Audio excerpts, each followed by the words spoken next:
Baina, errealitatea onartzeko zenbakiak behar dituztenentzat, ere esan diezaiekegu jatorri atzerritarreko ikasleen 67% sare publikoan eskolatzen dela.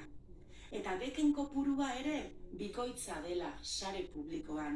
Eta maila sozioekonomiko baxuena duten ikasleak ere publikoan daudela. Beraz, desberdintasunak gizartearen parte badira ere, eta pertsonaz pertsona eman ahal badira ere, argi dago egiturazkoa den baztertze logika bat dugula hemen. Segregazioa oinarritzat duen hezkuntza sistema duela. Gure ustez, arazo hau konpontzeko bide bakarra, hezkuntza publikoa lehenestea da. Denek joko arau berberak ditugun sistema bat sortuz. EAeko hezkuntza sistemak eskola segregazioa pairatzen duten, hau da, profil sozioekonomiko eta kultural baxuko ikasleen gehiegizko konzentrazioak jasaten dituzten ikastetxeak 46,6 dira. Hau da, hezkuntza sistemaren ia hezkuntza zentro erdiak dira eskola segregazioa pairatzen dutenak. Eta hoien 90% sare publikoan dago. Beraz, ukaezina da, ikastetxeen titulartasunean badagoela gakoa.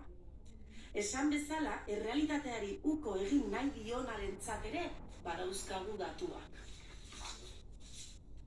Emaitza akademikoei begira, azken ebaluazio diagnostikoen arabera, korrelazio zuzena dago ikaslearen iseka eta maila akademikoaren artean.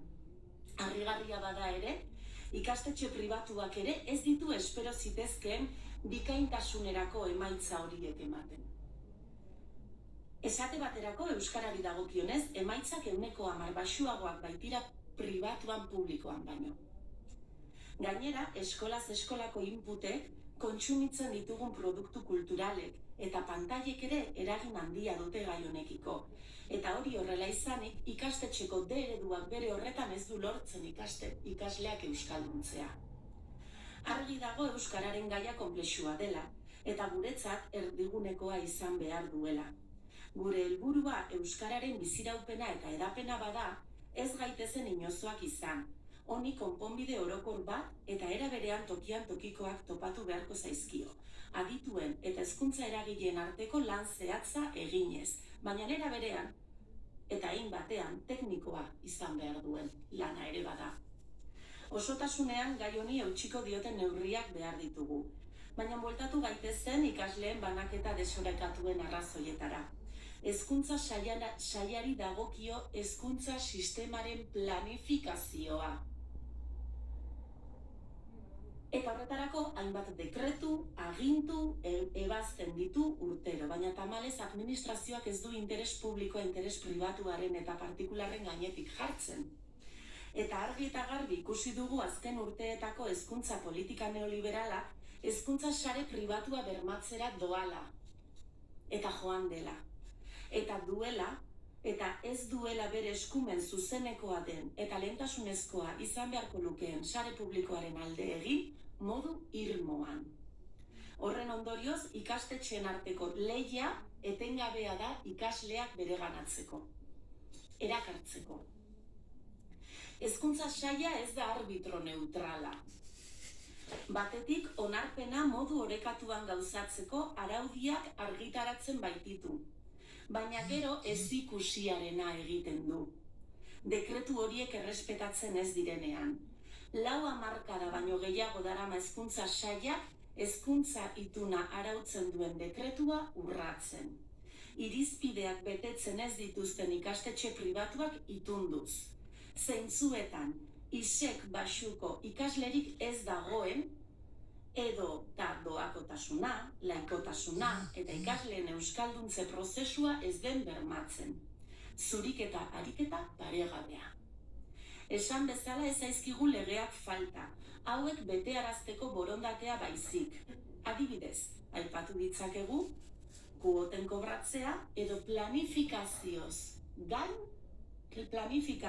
kanpoko matrikulazioa ikastetxe pribatu kontzertatuetan. Hori horrela, Joko zelai berdinean titulartasun ezberdineko ikastetxeak ditugu jokatzen. Pribatuek abantaiez beteriko araudi propio batekin, eta publikoa apurrak jasotzen, aurrekoak baldintzatutako araudi batekin. Hala ere, oztopo horien guztien gainetik, gehiegizko burokratizazio mailaren gainetik, baliabide faltaren gainetik eta egonkortasun faltari aurre eginez, lanean ari dira hezkuntza publikoko langileak, aparteko lana eginez, eta hezkuntza kalitate paregabea emanez. Naiz eta askotan hezkuntza publikoarekin egiten den erradiografia penagarria izan. Esteilasetik ez dugu onartuko zerbitzu publiko honen estigmatizazioa, ez da bertako langileak gutxiestea ere.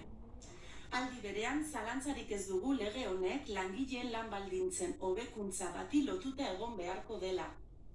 Badelako garaia ere, aspaldi murriztu ziren hezkuntzako langileen lan baldintzak hobetzeko. Hezkuntzako langileon etorkizuna, hezkuntzaren sistemaren etorkizunari lotuta baitago. Eta hezkuntza sistemaren etorkizuna langileon lan baldintzei. Batak bestea gabe ez du etorkizunik.